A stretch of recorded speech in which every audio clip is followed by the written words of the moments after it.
Arrest করতে বলছি রাত্রে। হ্যাঁ, পাকড়াও করলেন ওদের? না, ওটা বলা হয়েছে, ওটা র্যাব জিএফআই মানে সবাইকে বলা হয়েছে যে যেখান থেকে টিকাটা পারবো দেখে ফেলবো, ওটা বলা আছে। আর যেখানে গ্যাদারিং দেখবে সেখানে ওই উপর থেকে, এখন উপর থেকে পাচ্ছি অলরেডি শুরু হচ্ছে কয়েকটা জায়গায়, কমে গেছে। এখন লেখা লিখবেন ব্যবহার করবে, যেখানে পাবে সেটা গুলি করবে। অডিওতে শোনা যাচ্ছে বাংলাদেশের নিরাপত্তা বাহিনীর কোন কর্তাকে প্রাণঘাতী অস্ত্র ব্যবহারের নির্দেশ দেওয়া হচ্ছে। সঙ্গেও বলতে শোনা যাচ্ছে যে প্রান্তে আন্দোলনকারীদের দেখা যাবে সেখান থেকে খুঁজে বের করে গুলি চালানো। শেখ হাসিনার এই বার্তা আলোড়ন ফেলে দেয়।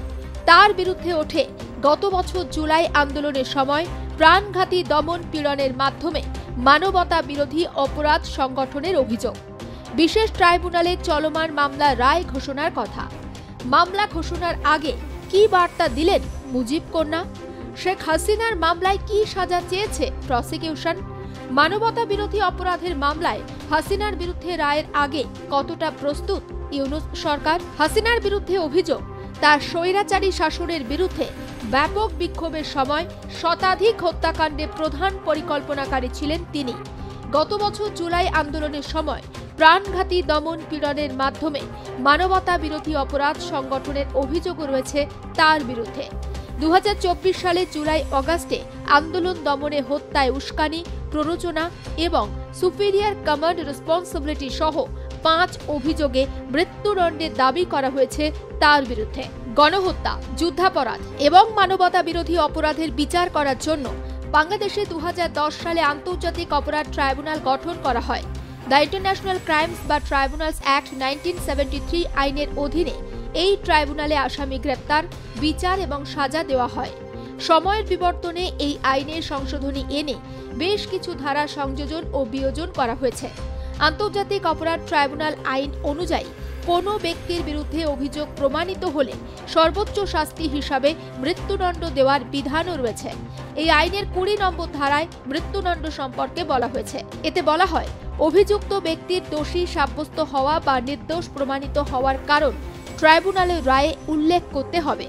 আন্তর্জাতিক অপরাধ ট্রাইব্যুনালের চিফ প্রসিকিউটর মোহাম্মদ তাজুল ইসলাম সাংবাদিক বৈঠকে বলেন, তারা আদালতের কাছে আর্জি জানিয়েছেন যে এই অপরাধের দায়ে আসামিদের যেন সর্বোচ্চ সাজা দেওয়া হয়। শেখ হাসিনার বিরুদ্ধে উঠেছে একাধিক অভিযোগ, কিন্তু শেখ হাসিনা তার বিরুদ্ধে ওঠা সমস্ত অভিযোগ অস্বীকার করেন।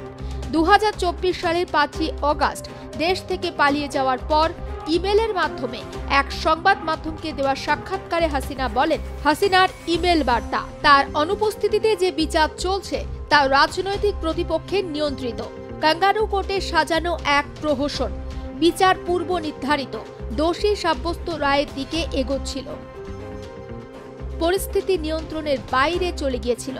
কিন্তু নিরস্ত্র বেসামরিক নাগরিকদের ওপর গুলি চালানোর কোনো নির্দেশ আমি কখনোই দেইনি। এবছরের শুরুতে টেলিফোন আলাপের এক অডিও ক্লিপ ফাঁস হয় হাসিনার, যে ভিডিওতে 2024 জুলাই আন্দোলনে প্রাণঘাতী অস্ত্র ব্যবহারের ইঙ্গিত পাওয়া যায়। আদালতে শোনানো হয় সেই অডিও ক্লিপও।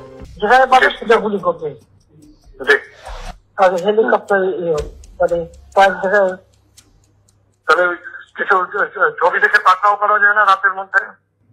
সবগুলিকে অ্যারেস্ট করতে বলছি রাত্রে।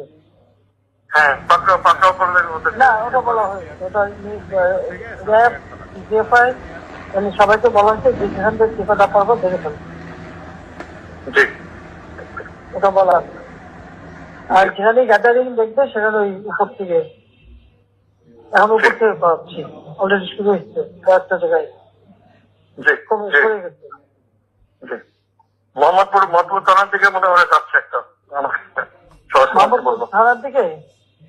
হ্যাঁ, তোকে পাঠায় দিই রাত্রে। জি, তাহলে আপনার নির্দেশনা লাগবে? আমার নির্দেশনা দেওয়া আছে, ওপেন নির্দেশনা দিয়ে দিচ্ছে। এখন লেখা লিখবেন ব্যবহার করবে, যেখানে পাবে সেটা গুলি করবে। জুলাইয়ে প্রাক্তন স্বরাষ্ট্রমন্ত্রী আসাদুজ্জামান খান কামাল এবং প্রাক্তন পুলিশ মহাপরিদর্শক চৌধুরী আব্দুল্লাহ আল মামুন সহ হাসিনার বিরুদ্ধে অভিযোগ আনেন।